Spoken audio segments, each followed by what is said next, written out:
and demanded it, and he reached in his pocket and gave it to her, which he couldn't believe that had happened. And while I'm sitting there in the audience, I feel consumed with this energy that I recognize must surely be Napoleon Hill. It was strong, and he was so excited about Jerry's delivery of this story.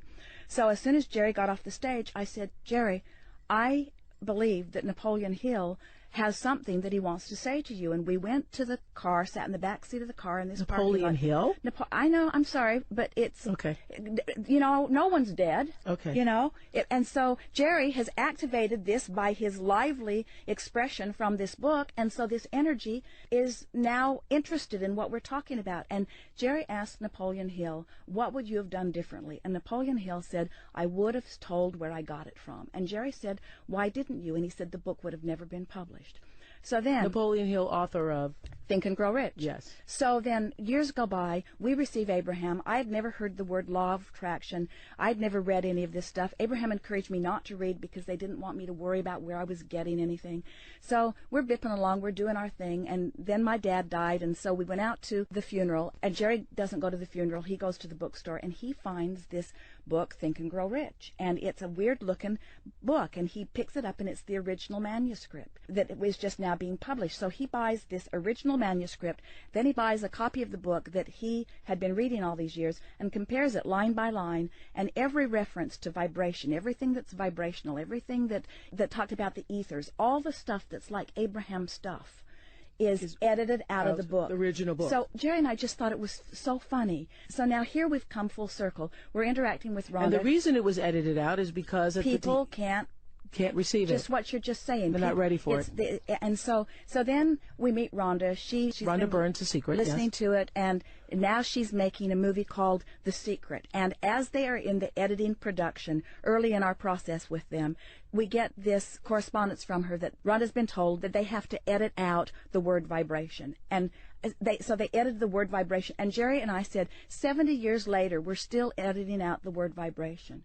You're right, Oprah. The reason is because people might not be ready to understand that they are source energy in physical bodies. Yeah, and that we are vibration. We are vibration.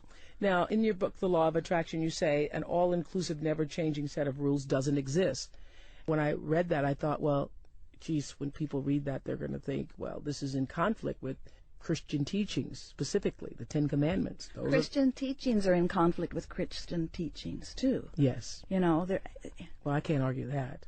But specifically, I'm just talking about the law of attraction, saying that rules change, that people evolve, and so rules also should be evolving with people then. When someone stood before Jesus dripping their illness, he did not see them in their sickness. He saw them in their wholeness. He saw their vibrational escrow. He saw who they really are. Mm-hmm. And he held that in his mind so powerfully that he dominated the vibration of their being so that they were well. And then he said, go forth and tell no one. Yeah, and that's why you say in the book also, you say that the greatest thing, which that really was a sentence that changed me, that Abraham said through you, that the greatest gift you can give to someone is your highest expectation of them. So when you see the best in them. Because when you see the best in someone, you're tuned in, tapped in, turned on to source energy. So it's not just you looking at them, you're flooding all over them with source energy. And by source energy, you mean what most people call God? Yeah, Abraham doesn't use the word God because they say it just makes you think of what you already think about God, and what they think is different than what most people do. It makes you think of God in the religious context, yeah. I feel so much more closer to Christ as a result of what I've learned from Abraham than I ever knew before, because I feel like I feel how he felt. I feel like I know what he knew. When he says the kingdom of heaven is within you, he was talking about this connection to source energy. I would have to say that, too, for all the people who feel that it conflicts with your religion. You know, I obviously was raised not just Christian, but Baptist, and, you know, still hold to my Christian beliefs. And I would say that everything that I've learned metaphysically has really only enhanced what I believe about that which we call God. Do you have time for a really quick story? Sure.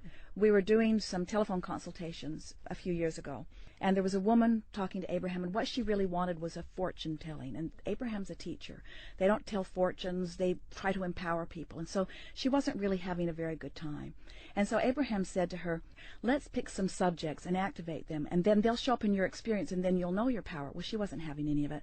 She said, like what? And they said, like blue glass. And then they described different blue glasses. They said a feather. Think about feathers on birds, on hats. Think about butterflies. And she wasn't having any of it. The consultation. Think about them and then see how they show up in your life. Think about them. But Abraham was just wanting to get her to talk about them with them long enough that it would activate the vibration of them. So she got off the phone, and I said to Jerry, she'll probably ask for her money back, because I could tell that she was not having a good time with Abraham because they wouldn't tell her her fortune. So then we were in La Jolla, and we went to George's Restaurants, which we found because of you, and ate that wonderful soup. So anyway, we were on our way to George's, and we parked the car, got out of the car, and right in front of me was a store that I had not been in before, and we got clear in the back of the store. There was a wall of blue glass unlike anything I'd ever seen in my life, and I didn't make the connection between the consultation, but there it was. So then we went to George's and had lunch. Then we walked down to the cove, and we were walking across the grass right before you get down there, and there was a flurry of butterflies that surrounded us that was so intense we had to stop talking to keep from eating them. And then all of a sudden I see a little boy running across the lawn, and he came right up to me and handed me a pigeon's feather that he'd picked up off the ground. And when that happened, You, a stranger. Me, a stranger. And when that happened, I realized that all three of those things that Abraham had deliberately activated in that woman's vibration and apparently in mine, within an hour of that consultation, the universe had delivered them all to me. Because when we activate something without resistance, it comes fast. Boy, I love that. Yeah. I love that. Yeah. If you activate something without resistance, that means also without doubt. So start with something easy. Don't work on the boyfriend that you've been trying to get for 20 years, or the money that you've never had. I have to tell you, the first time we started talking about this, that's what my best friend Gail says. Well, I don't know how come I don't have a boyfriend then. That's why. I don't know. Really? That's why, because I don't know why I don't have a boyfriend. Where is he? He's not here is the dominant vibration. Oh, I'm going to tell her that. She just needs to see him. Honest to goodness, when we started talking about this, she goes, well, if the law of attraction works, then I should have a man by now. No, because her vibration says, I don't have a man. Where is he? Where's my stuff? And he's over there in vibrational escrow. She's been adding to him. He is so magnificent and so beautiful. And in the moment she drops those oars, he'll flow right into her experience. Really? Absolutely. So tell me again, what does she need to do?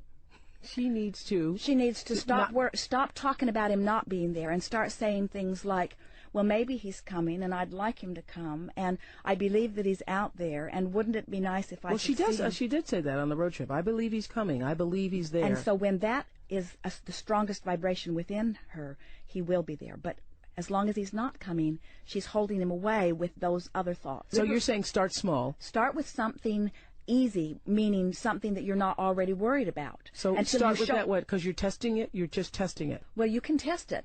You can test it. I would test the law of attraction. I would deliberately activate things in my mind, and then I would watch law of attraction bring them. And then you'll trust the law, and then you'll start to feel worthy, and then you can start shifting your vibration on the things that you've been beating the drum of that aren't working for so long. So I also understand it in terms of, because you've watched me for years.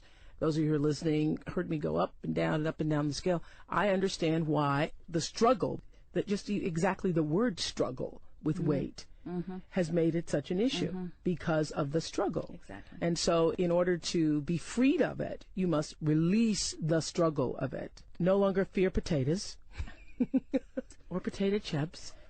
No, they're going to make me fat. They're going to make me fat. As you're eating them, they're going to make me fat. Or getting on the scale. As everybody who's listening, you've done this. You get on the scale and you feel worse. The numbers make you feel worse, and then you decide, well, okay, I'm just going to eat to make myself feel better. Yeah. So you can't get the thing that you are worried about, because the worry is the indication that you're offering the vibration of the lack of it. Okay. Worry isn't keeping you from it. It's your indication of where you're vibrating. Because the thought creates a vibration, and the good thoughts create good vibrations. Let's see, how can I say that? Good vibrations. The vibration what we're always feeling is the vibrational interplay between who we really are and who we're being in this moment. So life caused me to want to be prosperous, let's say, but I'm beating the drum of I can't pay my bills today. Okay. The emotion that I'm feeling is the relationship, it's the vibrational discord between who I really am and where I'm being in this moment. So by reaching for a thought that feels better, I tune myself up that vibrational scale into vibrational alignment with the money that is waiting for me, or the lover that's waiting for me, or whatever is waiting for you. So what I've been saying for years, I've known this because when people ask me, you know, how did this happen to you? How do you have this life? I have understood that I am where I am and who I am because I really believed when I was a child. I was told that I was God's child. I used to call him my daddy. Jesus, he's my daddy.